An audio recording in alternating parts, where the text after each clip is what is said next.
ನಮ್ಮ ದೇವರು ಕರ್ತನಾದ ಯೇಸು ಕ್ರಿಸ್ತನ ನಾಮದಲ್ಲಿ ಅನುದಿನದ ಆಹಾರ ಪ್ರಿಯರಿಗೆ ಪ್ರೀತಿಯ ಶುಭಾಶಯಗಳು. 2025 ಜುಲೈ ತಿಂಗಳ 1ನೇ ತಾರೀಕಿನ ಮಂಗಳವಾರದ ದೇವರ ವಾಕ್ಯವು ಮೆಚ್ಚುವ ಕಾಣಿಕೆ.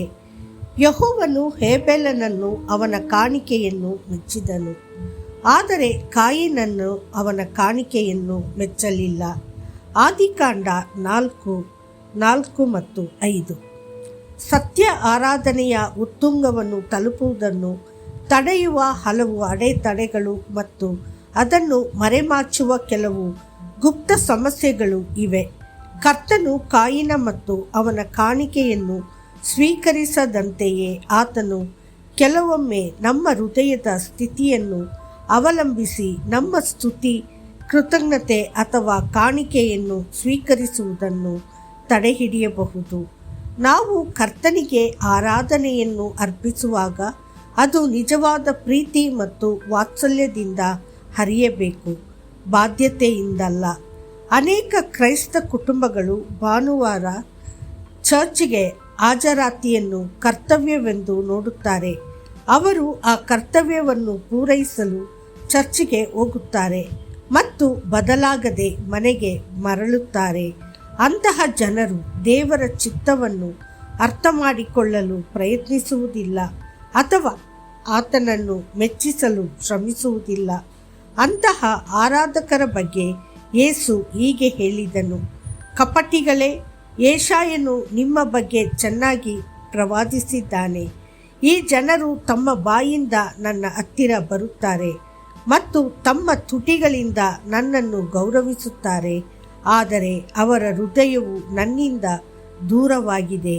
ಅವರು ವ್ಯರ್ಥವಾಗಿ ನನ್ನನ್ನು ಆರಾಧಿಸುತ್ತಾರೆ, ಮನುಷ್ಯರ ಆಜ್ಞೆಗಳನ್ನು ಸಿದ್ಧಾಂತಗಳಾಗಿ ಬೋಧಿಸುತ್ತಾರೆ. ಮತ್ತಾಯ 15:7-9.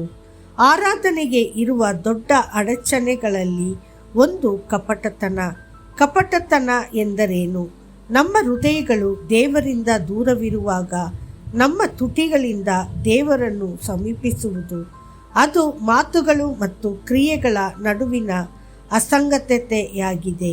ಕಪಟತನದ ಮಾತು ಬಾಧ್ಯತೆಯಿಂದ ಪೂಜಿಸುವುದು ಅಥವಾ ಕೇವಲ ದಿನಚರಿಯಾಗಿ ಅರ್ಪಿಸುವ ಹೊಗಳಿಕೆಯಲ್ಲಿ ಕರ್ತನು ಎಂದಿಗೂ ಸಂತೋಷಪಡುವುದಿಲ್ಲ. ಕಾಯಿನನು ಕಾಣಿಕೆಯನ್ನು ತಂದದ್ದು ಅವನು ಮಾಡಲೇಬೇಕೆಂಬ ಉದ್ದೇಶದಿಂದಲೇ.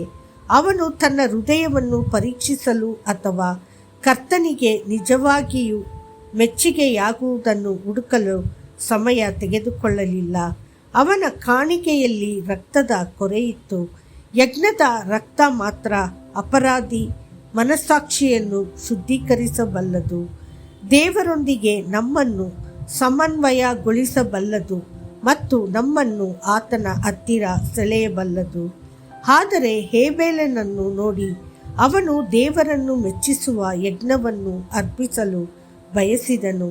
ನಂಬಿಕೆಯಿಂದ ಅವನು ತನ್ನ ಹೃದಯವನ್ನು ದೇವರ ಹೃದಯದೊಂದಿಗೆ ಜೋಡಿಸಿ ಸ್ವೀಕಾರಾರ್ಹವಾದ ಯಜ್ಞವನ್ನು ಅರ್ಪಿಸಿದನು.